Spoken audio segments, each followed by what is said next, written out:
Bonjour tout le monde, bienvenue sur la chaîne de Maverick Analytics. Je me présente Mathieu Lirette-Gélina. Aujourd'hui, on parle de Dataflow. Vous avez peut-être déjà entendu parler de ce concept-là.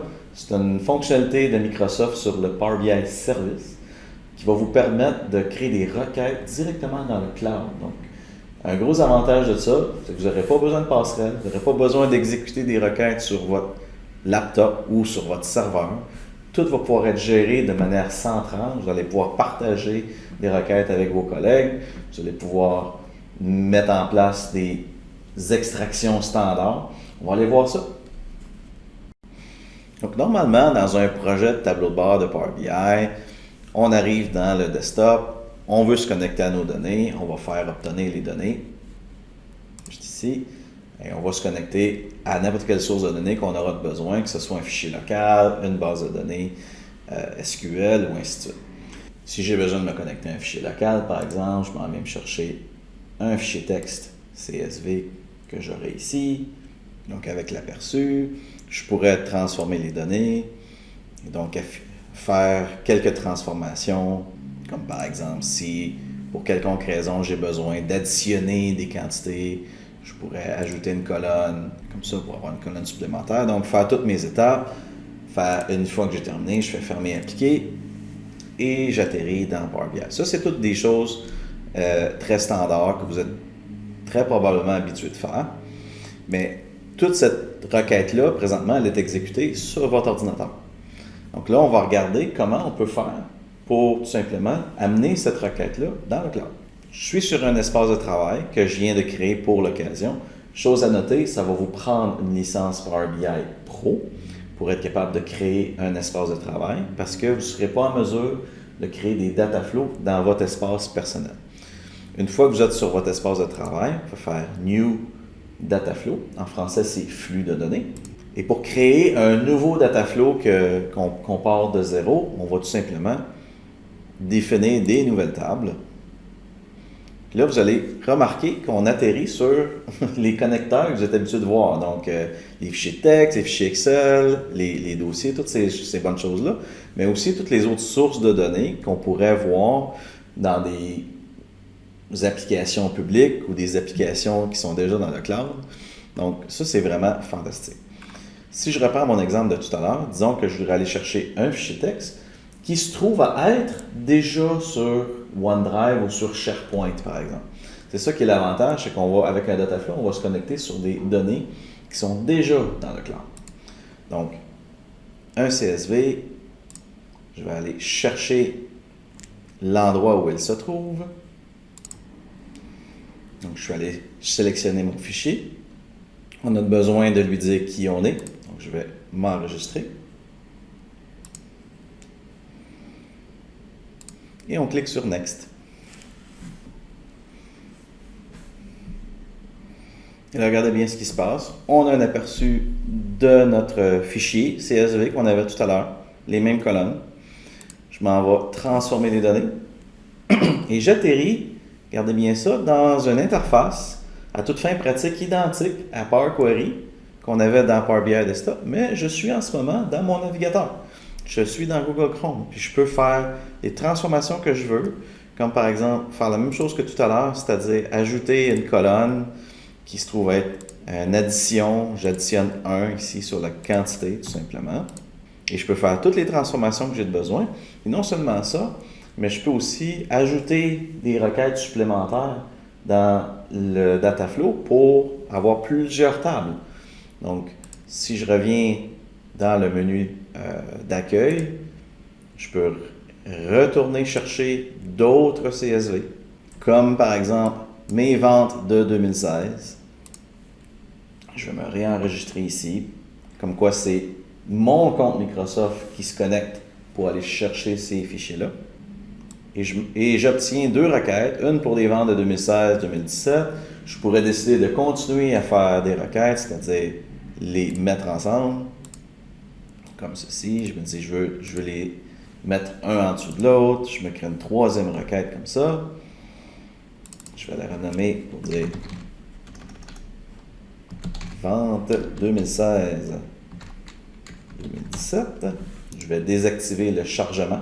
Comme ça, ben, c'est juste une seule table qui va se retrouver dans mon data flow final. Et quand j'ai terminé, je suis content, je vais faire Save and Close. Une fois qu'on a tout terminé ça, on va devoir lui donner un nom. Je vais donc l'appeler mon premier data flow. Bien fier de ça. Et j'ai pris la peine aussi d'ajouter une autre requête pour aller chercher des clients. Parce qu'on a nos ventes, on a une clé de client, on a une liste de clients plus tard. Là, vous avez vu un petit pop-up qui est apparu tout à l'heure ici. Ça me permettait de rafraîchir le data flow. Parce qu'en ce moment, il n'y a aucune donnée à l'intérieur.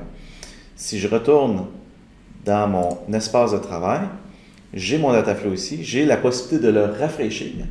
Et ce rafraîchissement-là se fait directement dans le cloud. Il n'y a pas de passerelle. Il se connecte directement sur les données de OneDrive pour les amener dans un petit espace où est-ce qu'on aura une copie de ces données-là dans ce data flow-là. Et là, l'avantage d'avoir fait ça, c'est que je peux me connecter à ce data flow-là. Je peux démarrer Power BI Desktop et au lieu de me connecter à des fichiers, je peux me connecter à un flux de données. Je peux me connecter à un data flow. On a deux options. Il y a les data flows de Power BI ou les data flows tout court. Ce qu'il faut savoir, c'est que les data flows, ça peut être aussi utilisé dans d'autres produits de Microsoft. Donc, pour être certain d'avoir ce que vous avez de besoin, les data flows génériques ici vont vous permettre d'aller chercher ce que vous avez de besoin à tout coup. Donc, connectez-vous à Data Flows et là, je vais aller chercher les différents workspaces que j'ai. J'ai un environnement de test ici, j'ai mon exemple et le premier data flow que j'ai créé tantôt. Vous voyez ici, c'est une icône exactement comme si c'était une base de données. Donc, on a deux tables. J'ai mes ventes concaténées ici comme ça et j'ai mes clients que j'ai ajoutés tout à l'heure. Donc, je peux les cocher toutes les deux pour les amener. Je pourrais même transformer les données. Je pourrais ajouter des transformations supplémentaires par-dessus le data flow. Dans ce cas-ci, je vais simplement les charger. Et à partir du moment où on les amène dans Power BI, bien Power BI, tout dépendant de vos paramètres de logiciel, va tout simplement appliquer les relations qu'il y a entre les tables. Il va détecter les relations. Il a détecté les relations entre les tables directement parce qu'on a les colonnes qui ont exactement le même nom, Customer Key, relation à plusieurs, c'est parfait, c'est ça qu'on veut. Donc à partir de ce moment-là, on pourrait tout simplement créer des visuels qu'on aurait besoin. Si par exemple j'ai besoin de connaître les ventes en fonction du niveau d'éducation, je peux cocher ça ici, aller chercher les quantités vendues que j'ai là, tout simplement. Et disons que, bon, je fais un rapport complet, je veux le publier. Ce qui va arriver, c'est que je vais devoir enregistrer le Power BI. Et une fois qu'il est enregistré, encore une fois, on va sélectionner une destination. Si je me retourne dans mon espace de travail d'exemple ici, la publication va se faire. Et si tout a bien fonctionné, vous voyez ici, j'ai deux nouveaux objets dans mon espace de travail. J'ai le rapport et j'ai le dataset. Donc, il faut faire la distinction entre un data flow et un dataset. Le data flow est simplement une collection de tables qui ne sont pas connectées entre elles, tandis que le dataset, lui, sera le modèle relationnel, le cube qu'on appelle communément.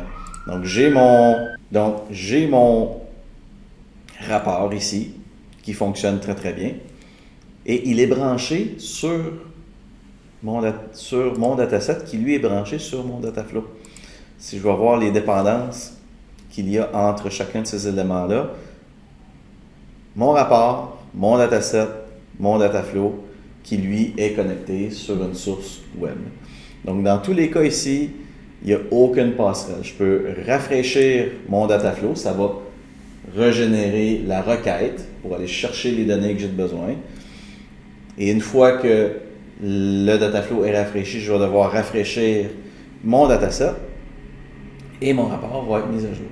Et dans tous les cas, je peux mettre une cédule pour pouvoir faire ces rafraîchissements-là automatiquement. Donc, ça fait le tour des data flows. J'espère que vous avez apprécié. Si vous avez des commentaires, des suggestions, amenez ça dans les commentaires juste en dessous. Puis, suivez-nous sur Facebook, inscrivez-vous à la chaîne. Allez voir notre Patreon et on se dit à la prochaine vidéo.